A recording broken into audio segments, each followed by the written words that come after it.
You should thank your mom, 'cause she thought of you as a person. From the very start, she was calling you her daughter or her son. How do you feel about the decision today from the Supreme Court? We're very disappointed. Roe v. Wade is still legal, child killing is still legal, unborn children will continue to die at the rate of 4,500 children per day. The missionaries will be out here protecting them, offering service to any mother and their preborn children if they so need it. Yeah. What,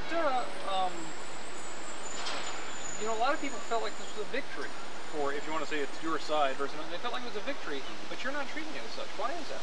Certainly we're pleased that some restrictions have been upheld, 24-hour waiting periods, parental notifications.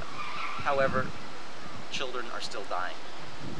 That's the problem, and we can't tolerate the death and destruction. What did you want today? Ideally, we would have liked Roe v. Wade to have been fully overturned, but the Supreme Court justices obviously don't have enough backbone to do that right now.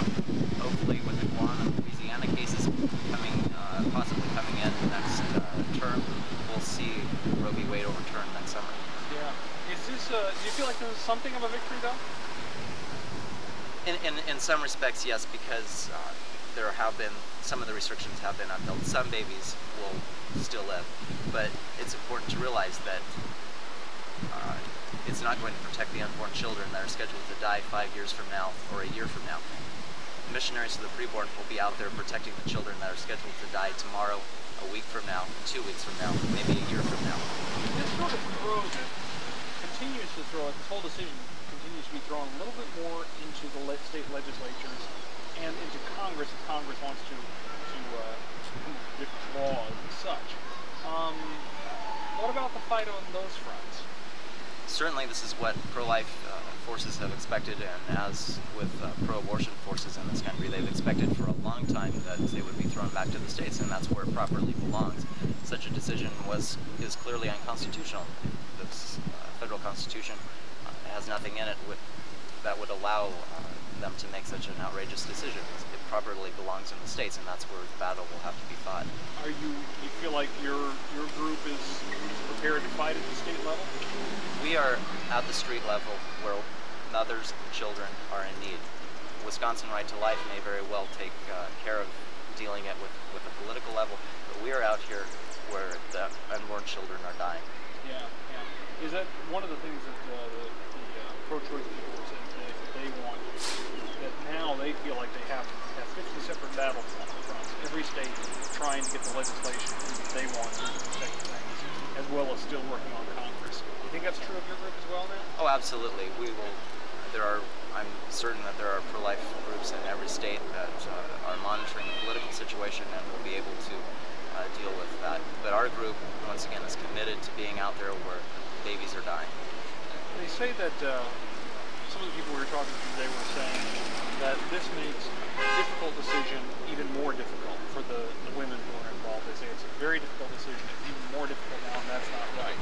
How do you respond when they say that? That's why it's very important for missionaries to the preborn to continue to offer service to the mothers and their preborn children. That's an important function of the church, is to offer service to those in need.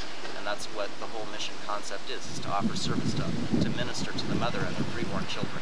Yeah, I mean, this should, from your standpoint, this should be, I mean, even if it's legal in this country, it should not be an easy decision to make. Oh, absolutely. Anytime you're killing another human being, it should never be a difficult decision. It should never be an easy decision. It's abhorrent. It should never be allowed. Yeah. Where do you think it goes from here? Does this lessen the battle at all? The fact that the court has ruled somewhat in your favor? Do you think the battle is just as strong as ever? Oh no, I would fully expect that someday we will see a civil war over this. I mean, you feel like it's still, you're not going to lighten up anything here? No, children are dying. They are in need of our love and protection. We will be there. Yeah. What do you expect now from the Supreme Court? I would hopefully expect that next fall, the Louisiana case and the Guam case will be heard by the Supreme Court. I know the Bray case will be heard by the Supreme Court next fall, and hopefully by the summer of '93 we will see a decision coming out saying that these children are worthy of our love and protection. Did either side win today with the court's ruling? I don't think so, no. And explain again why you feel that way. For the pro-life side, children are still dying. For the pro-abortion side, Abortion has been further eroded, and so they're going to be trampling around the courts and the state legislatures and the Congress, trying to get abortion on demand again. I mean, you're willing to take on, and you're ready to take on their side wherever you need to. If it's in Congress, if it's in legislatures, if it's in the street, wherever. Those groups that deal with the political front will be doing that. We are here committed to protecting the children that are dying. Yeah. You don't, in this case, there's not to you any sense of there's no sense of a compromise. Certainly to you, as long as this is going on in any fashion, it's simply wrong, correct? It's simply wrong. God said, murder, thou shalt not murder. Murder is wrong. We are obeying God's law, and that's why we do what we do. Okay, what else, Ed?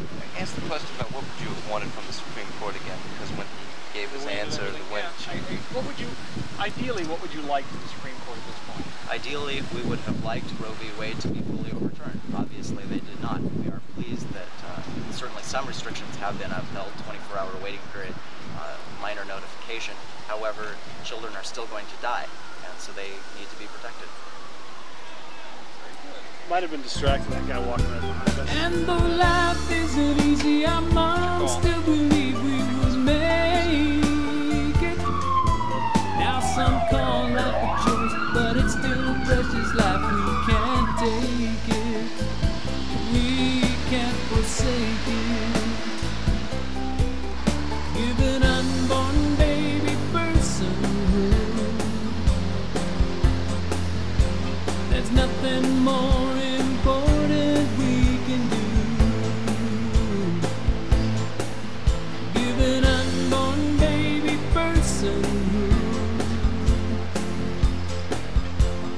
50 million persons beg us to.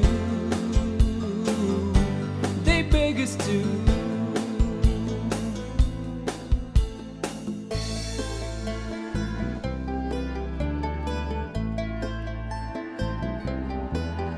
We can read all the judgments and continue to build our big plans, but there are lives in the balance, and the